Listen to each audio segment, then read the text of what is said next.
തീർച്ചയായിട്ടും കേരളത്തിലെ കോൺഗ്രസിൽ ഐക്യം അനിവാര്യമാണ്. എല്ലാവരും യോജിച്ച് പ്രവർത്തിക്കണം.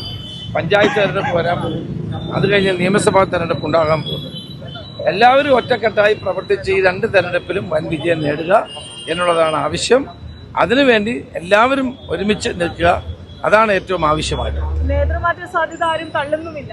അല്ല, അതൊക്കെ ഹൈക്കമാൻഡാണ് തീരുമാനിക്കേണ്ടത്, അതെനിക്കറിയാത്ത കാര്യമാണ്. പക്ഷെ പാർട്ടിയിൽ നിന്ന് ആവശ്യം സമ്പൂർണമായ ഐക്യമാണ്, യോജിപ്പാണ്. സാധാരണ പ്രവർത്തകൻ മത്സരിക്കുന്ന തെരഞ്ഞെടുപ്പാണ് പഞ്ചായത്ത്. ആ തെരഞ്ഞെടുപ്പിൽ ഇന്ന് UDFന് വിജയ സാധ്യതയുണ്ട്. ആ സാധ്യത അരക്കെട്ടുറപ്പിക്കാൻ എല്ലാവരും ഒരുമിച്ച് തന്നെ പ്രവർത്തിക്കണം, അതാണ് ആവശ്യം. അതുണ്ടാകുമെന്നാണ് ഞാൻ പ്രതീക്ഷിക്കുന്നത്. ഓരോ വിഷയത്തിലും സർക്കാരാണെങ്കിലും പ്രതിപക്ഷത്തെ പ്രതിരോധിക്കുന്നത്, ഒരു പ്രതിപക്ഷ നേതാവിനൊരു അഭിപ്രായം, മുൻ പ്രതിപക്ഷ നേതാവിന് മറ്റൊരു അഭിപ്രായം, നിങ്ങൾ തമ്മിലൊരു മത്സരം. ഞങ്ങൾ തമ്മിൽ ഒരു മത്സരവും ഇല്ല. ഞങ്ങൾ രണ്ടും ഒരേ കാര്യമാണ് പറയുന്നത്. നിങ്ങളിങ്ങനെ പറഞ്ഞുകൊണ്ട് ഞങ്ങൾ ഒരുമിച്ച് തന്നെ പത്രസമ്മേളനം നടത്തി. ഞങ്ങൾ തമ്മിൽ അഭിപ്രായ ഇക്കാര്യത്തിൽ നിന്ന് ബ്രൂവറിയുമായി ബന്ധപ്പെട്ട് ഞങ്ങൾ ആ വിഷയം നിയമസഭയിൽ ഉന്നയിച്ചത് ഞാനാണ്. അപ്പോൾ അതുകൊണ്ട് തന്നെ അത് ഞങ്ങൾ ആലോചിച്ചെടുത്ത തീരുമാനമാണ്. ഞങ്ങൾ ഒരുമിച്ച് തന്നെയാണ് പോകുന്നത്.